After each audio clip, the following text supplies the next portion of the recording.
If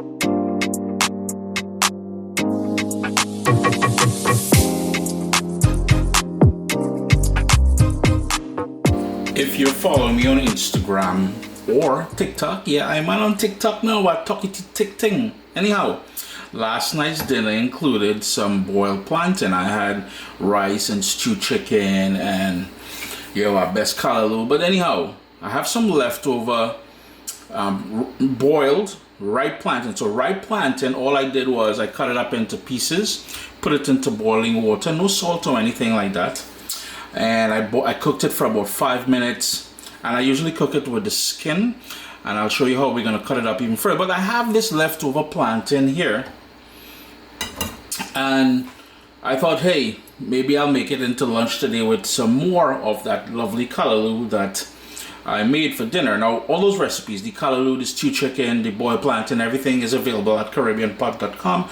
This recipe isn't. So we have here, this is probably about 1.5 plantain, not tin. We ain't tinning, no, because I ate half of the other. I started with 2, but so all you would do again, boil it in water for about put it in boiling water for about 5 minutes, and then you're good. Some chives, some salted fish. This is not salted cod. This is pollock. I'm on Brooks, so I'll go in the cheap route, and that is about half a cup of prepared salted pollock, saltfish, 1 clove of garlic, a medium onion sliced, pimento or seasoning pepper, no heat but a lovely flavor, some fresh thyme from the garden. The thyme and the chive is from the garden.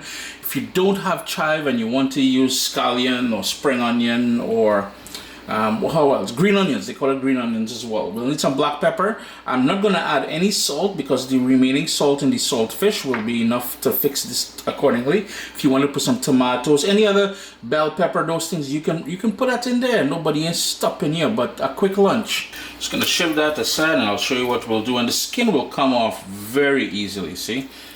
It'll go like that. And all you will do is chop it up into whatever size pieces that you want. In my case here, a little bite-sized pieces. So it's that easy, yeah? So one more time, you just pull the skin back, boom, and hit it, that little rough chop. And that's all we need to do as far as prepping the boiled ripe plantain. I must apologize, the stove is messy from last night, that big dinner. I said I cooked there with the stewed chicken, the callaloo and whatnot.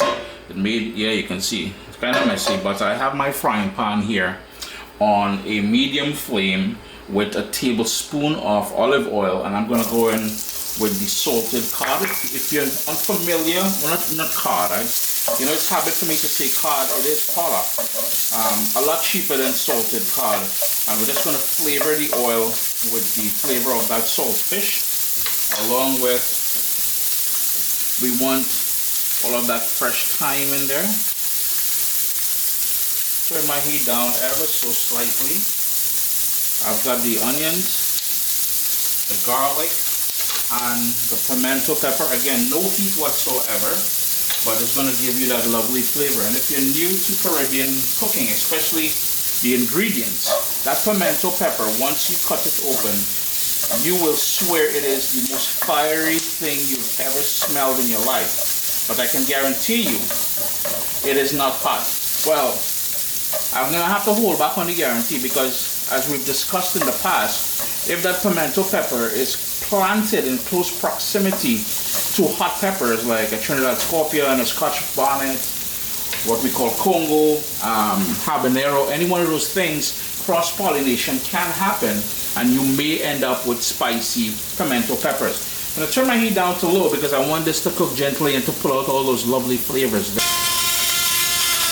And all I'm doing is adding some black pepper to the mix here. Now, I started with olive oil. If you wanted to start with coconut oil, with butter, vegetable oil, whatever, avocado oil, you know what I mean to say, whatever rocks your boat, let that boat rock, all right? Everything is nice and fragrant. Now we're trying our best not to burn that garlic. The little brown edges on the onion is fine. So at this point, we're gonna go in with all of the ripe plantain.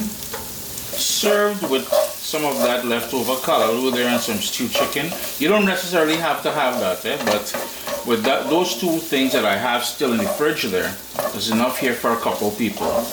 But I'm not going to eat now and I'm going to eat later because there is no two people eating this in my house. Them churn them, yo man, them just have a hate on plantain. I look into disown them very soon for that lack of love for plantain. How can they be from, yo, the seed of the Caribbean? I'm telling you, boy, that just vex me sometimes. Turn my heat back up to medium because what I want is the sweetness of the plantain to come out by the sort of caramelization process of that hot pan. So I'm just going to give this another couple minutes, and basically all you're doing is warming through that ripe plantain, yeah? So in ending, we're going to go in with all of that chopped chives. Sup soldiers, listen, if you enjoy this recipe, I'd really appreciate it if you hit subscribe and click that bell notification thing. If you've made the recipe, take a picture and send it to me, email address down here. I mean, trying to tell people the email address, them butts will take the address and do all kind of thing with it. And tag me on Instagram at Caribbean Pot. I really appreciate you guys and thanks for being in my kitchen with me today. Irie? Did that, a quick mix, and Uncle Chris have a best lunch already made. Yeah, not a full recipe because I didn't show you all how to boil the plantain and all that. If you want that boiled plantain recipe, like I said, head over to CaribbeanPot.com, YouTube.com/CaribbeanPot has it on there as well. Uncle Chris saying, adios. I'm on giving this another minute and then I'm going to tuck in for my lunch. I hope you guys have a great week ahead. Irie? Irie.